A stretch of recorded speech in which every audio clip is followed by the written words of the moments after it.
We are back, and we are joined now by Michael Brenes, co-director of the Brady Johnson Program in Grand Strategy and lecturer in history at Yale University, whose recent piece in the Boston Review is entitled "The Harris Doctrine." And then you write below, would Kamala Harris's foreign policy depart from Biden's? Clues from the work of her national security advisor, Philip Gordon. Michael, thank you so much for coming on the show today. Thanks for having me. I'm a pleasure to be here.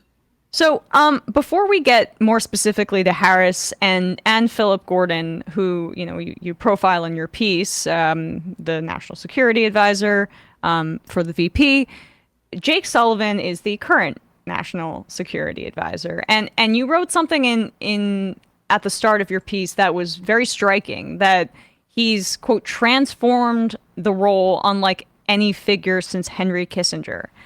That is strong language, but based on, of course, his deep involvement and the scale of the horrors in Gaza. Obviously, I'm interested in how you came to that conclusion, because on its face it seems very accurate and chilling.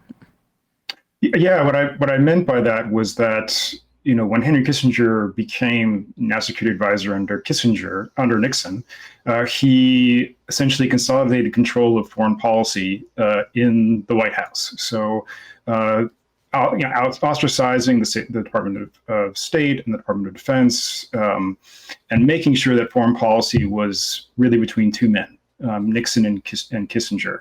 And Nixon essentially deferred to Kissinger on many things related to foreign policy. I think a similar but not quite identical phenomenon is happening now, where if you look at the reporting on what's happening in foreign policy, Sullivan has essentially taken charge of Ukraine policy. He's been widely reported to be working on China policy and back-channel diplomacy with China.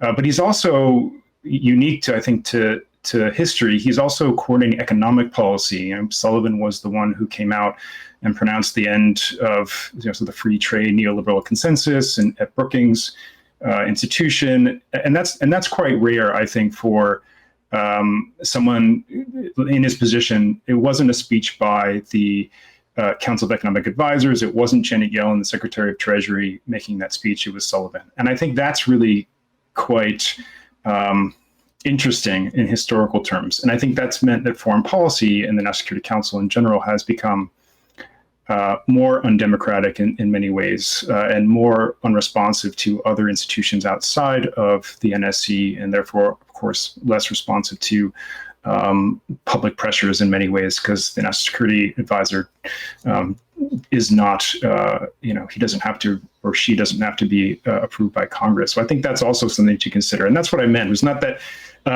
Sullivan is a Kissinger-like figure in the sense of what his policies are, but that he has consolidated power in the NSC in ways that I think are quite unique in American history. And does not portend well for future usage of that power, right? I mean, even if it's this kind of odd integration with economic policy. I mean, Biden's domestic policy as it relates to infrastructure was linked to competition with China. So you could probably find a lot of Jake Sullivan's influence within that kind of policy set. Jake Sullivan's background, my understanding is that Sullivan worked when he did in the Obama administration. He worked under Clinton and then Vice President Biden. What would you say his ideology is that you can glean from his past work, or say even who he worked for within the Obama administration? I think Sullivan has many sides. I think that's he's not.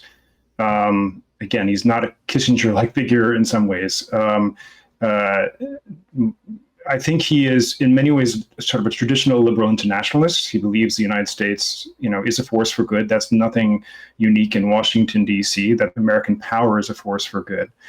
I also, though, think he has a sense of history and a sense of what is possible with American power in historical context. But I think he again, to my earlier point, I think he's in a position where he is essentially trying to do everything. And that's not a good thing for, I think, overall, the distribution of power in the government, and also, again, sort of the nature of democratic foreign policy making. I think, too, Sullivan is in a position where he reportedly works many hours. He's able to do, he's incredibly brilliant. He's incredibly capable of doing the things that he's doing. It's just that I think that he's part of a project of foreign policy that is trying to do too much, as Stephen Wertheim and others have said, without limits. And I think that's bad. And I don't think Sullivan would be in a position where he would say, I'm not doing those things. I think he'd be essentially saying, I'm trying to be the conduit for the president. But at the same time, I think, it's the responsibility of someone like someone in his position to say, there's ultimately things the United States can't do and shouldn't be doing. And I think that's where the interest or the contrast with Gordon, I think, and Philip Gordon, Kamala Harris, national security advisor, I think would be interesting. I'm very excited to get into that contrast, but just one more question on Sullivan here. Is he across the pursuing of this Abraham Accord strategy that the Biden administration has been repeatedly tripling down on, which was a Trump era normalization deal between the Saudis and Israel, and there are potentially defense guarantees that are being promised to Saudi Arabia, which in my view is disastrous. But I'm wondering how people that Sullivan was in the Obama administration, right? Like, how do you get from that point of that administration pursuing the Iran deal to a level where now we're continuing Trump foreign policy as it relates to the Middle East? I think a lot of this is a reflection of Biden himself and how Biden thinks that he can control Middle East, Middle East policy, Middle East affairs. I think Biden is in a position where he feels he knows best, that his seniority, his expertise has served him well. And he's also, I think, surrounded by people like Brett McGurk, who are in many ways also the architect of a new Middle East policy that is reflective of the way in which U.S.-Israeli relations has changed over the Trump years and into Biden, and since the Netanyahu government came to the fore.